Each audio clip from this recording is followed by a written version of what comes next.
Halo, sahabat Ketut.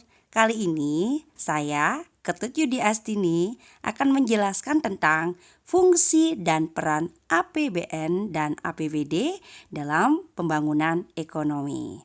Nah, yang pertama kita lihat dulu ya anak-anak. Uang. Uang. Wah, banyak sekali uang. Senang ya kalau punya banyak uang.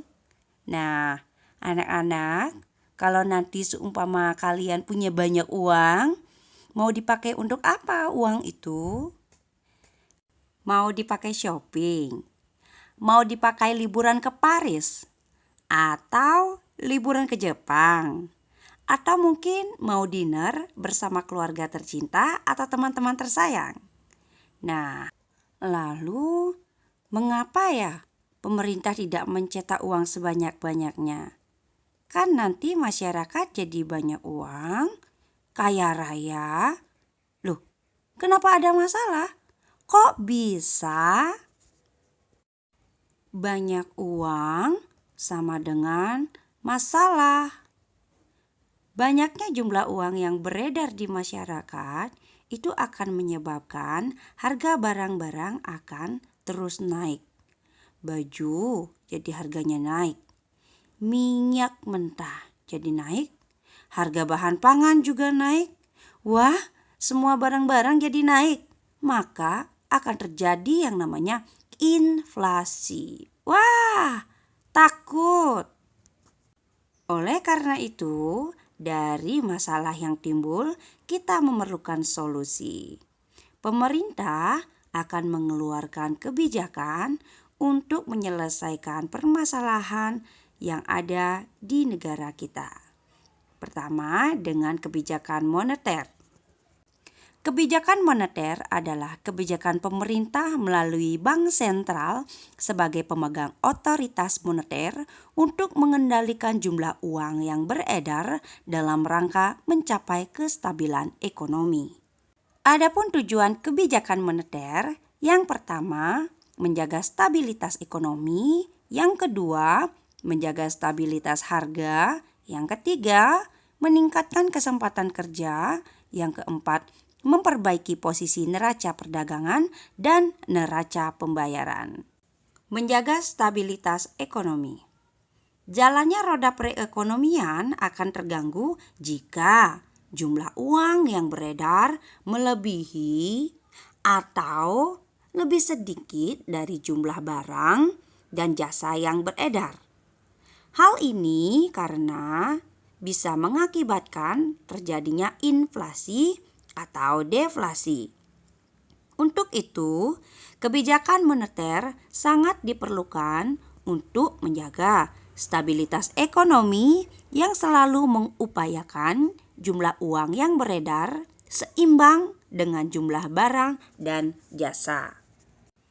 Menjaga stabilitas harga. Tinggi rendahnya harga barang dan jasa sangat mempengaruhi jalannya perekonomian. Harga yang tinggi bisa mengakibatkan turunnya permintaan. Turunnya permintaan mengakibatkan turunnya produktivitas dunia usaha. Oleh karena itu, pemerintah perlu menjaga kestabilan harga barang dan jasa dengan menggunakan kebijakan moneter. Jika harga terlalu tinggi, pemerintah bisa mengurangi jumlah uang yang beredar di masyarakat.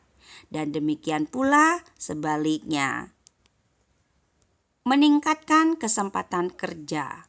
Dengan menerapkan kebijakan moneter, yaitu dengan mengatur jumlah uang yang beredar di masyarakat, maka perekonomian akan menjadi stabil.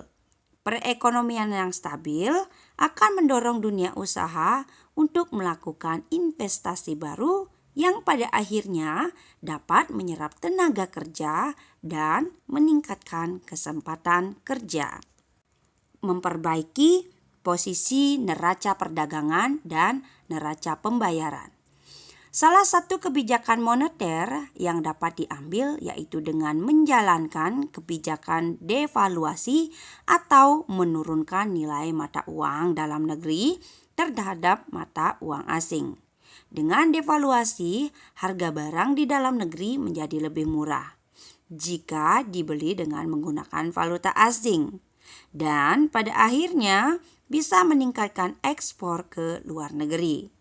Meningkatnya ekspor akan mengakibatkan neraca perdagangan dan neraca pembayaran tidak mengalami defisit dan tidak menutup kemungkinan dalam posisi surplus. Kebijakan yang selanjutnya adalah kebijakan fiskal.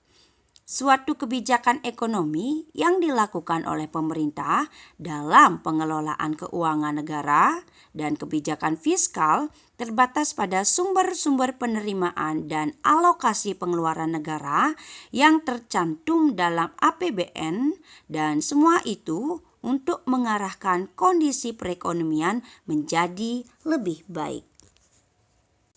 Adapun tujuan kebijakan fiskal, yang pertama, memperbaiki keadaan perekonomian, yang kedua, meningkatkan kesempatan kerja, yang ketiga, menjaga kestabilan harga-harga secara umum dan laju inflasi, yang keempat, meningkatkan distribusi pendapatan nasional. Meningkatkan kesempatan kerja. Implementasinya adalah dengan menggerakkan pos penerimaan dan pengeluaran dalam anggaran pendapatan dan belanja negara APBN. Tujuan dari semua itu adalah untuk meningkatkan laju investasi, untuk meningkatkan output nasional yang pada akhirnya dapat menyerap kesempatan kerja. Memperbaiki keadaan perekonomian.